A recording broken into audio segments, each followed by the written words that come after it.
आज का विषय कोई साधारण रिसर्च या डेटा नहीं है। आज इस एक्सप्लेनर में हम एक ऐसी सच्ची और खौफनाक घटना को समझेंगे जो रूह कांपा दे।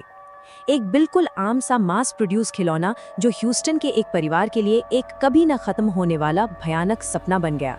तो चलिए बिना किसी देरी के इस डरावने रहस्य के गहराई में उतरते हैं।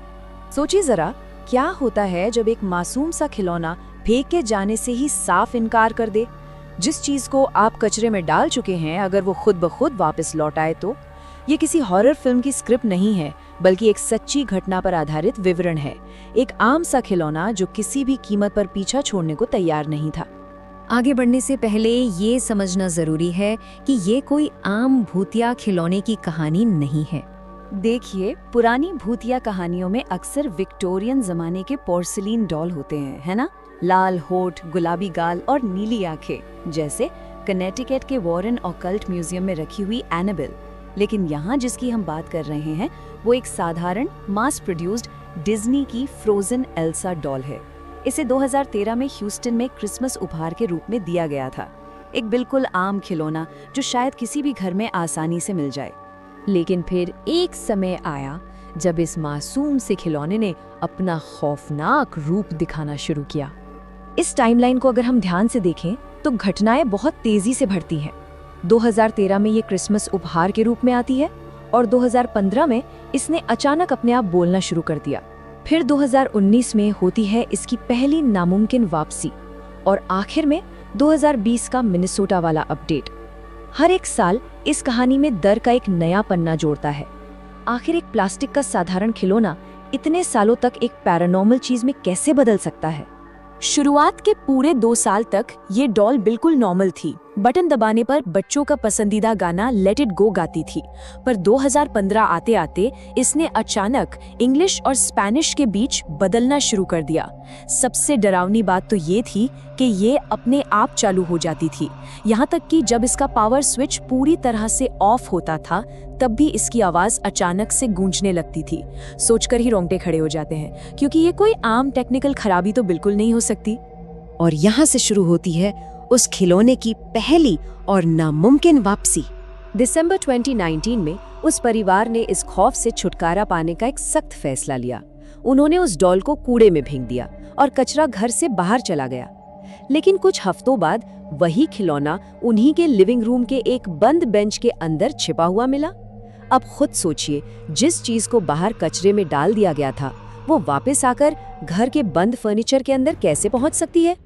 कूड़े के ढेर से वापस आने के बाद उस डॉल का व्यवहार बिल्कुल बदल चुका था। स्रोत बताते हैं कि उसने अपनी इंग्लिश पूरी तरह भुला दी और अब वो सिर्फ स्पेनिश में ही गुनगुनाने लगी थी। ऐसा लग रहा था जैसे इस डॉल के अंदर किसी और ही अनजान ऊर्जा ने अपनी जगह बना ली हो, जो अब पहले से भी ज्यादा खतरनाक थी। इसके बाद परिवार ने तय किया कि इसे हर हाल में छुटकारा पाना ही होगा, जिससे शुरू हुई इसकी दूसरी फरारी की कहानी। इस बार छुटकारा पाने के कदम और भी सख्त थे। कदम 1, डॉल को एक नहीं बल्कि 2 प्लास्टिक बैग्स में कसकर पैक किया गया। कदम 2, इसे बाहर वाले कूड़ेदान के बिल्कुल निचले हिस्से में दबाकर रखा गया। और सबसे अहम कदम 3, उन्होंने अपनी आंखों से देखा जब म्युनिसिपल कचरा उठाने वालों ने आकर उसे उठाया और कचरे के ट्रक में अपने साथ ले गए। उन्हें पूरा यकीन हो गया था कि अब ये चीज हमेशा के लिए कचरे के ढेर में दफन हो चुकी है। इस कामयाबी के बाद सुकून की सांस लेते हुए परिवार घर से एक लंबी यात्रा पर निकल गया। उन्हें लगा कि आखिरकार मुसीबत हमेशा के लिए टल गई। लेकिन सच में क्या ये डरावना सपना वाकई खत्म हो गया था? जब वो परिवार अपनी यात्रा से वापस लौटा तो उनके सामने जो मंजर था वो पूरी तरह से रूह कंपा देने वाला था। वही भूतिया एल्सा डॉल उनके पिछवाड़े यानी उनके ही बैकयार्ड में उनका इंतजार कर रही थी। जिस डॉल को म्युनिसिपल ट्रक कब का कचरे में डालने ले जा चुका था, वो वापस उनके आंगन में खड़ी थी। ये तर्क, विज्ञान और इंसानी समझ से बिल्कुल परे की घटना थी, जो सीधे तौर पर किसी गहरे पराशक्ति का इशारा थी। यहाँ परिवार पूरी तरह टूट चुका था, इसलिए उन्होंने एक आखिरी रास्ता अपनाया और उसे हजारों मील दूर मिनेसोटा भेज दिया। अब ये साफ हो चुका था कि स्थानीय स्तर पर इससे छुटकारा पाना लगभग नामुमकिन है। डर से पूरी तरह से सहमे हुए उस परिवार ने निराश होकर इसे एक बॉक्स में बंद किया और डाक के जरिए हजारों मील दूर मिनेसोटा में अपने एक पारिवारिक मित्र को भेज दिया। दूरियों का सहारा लेकर इस बुरे साए को हमेशा के लिए अपने घर से निकालने की ये उनकी एक मजबूर और आखिरी कोशिश थी। पर मिनेसोटा पहुंचने के बाद क्या हुआ?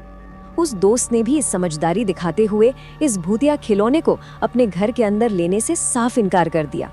इसके बजाय एक अजीब पर बहुत जरूरी कदम उठाते हुए उसने इसे अपने ट्रक के आगे वाले बम्पर पर मजबूती से बांध दिया।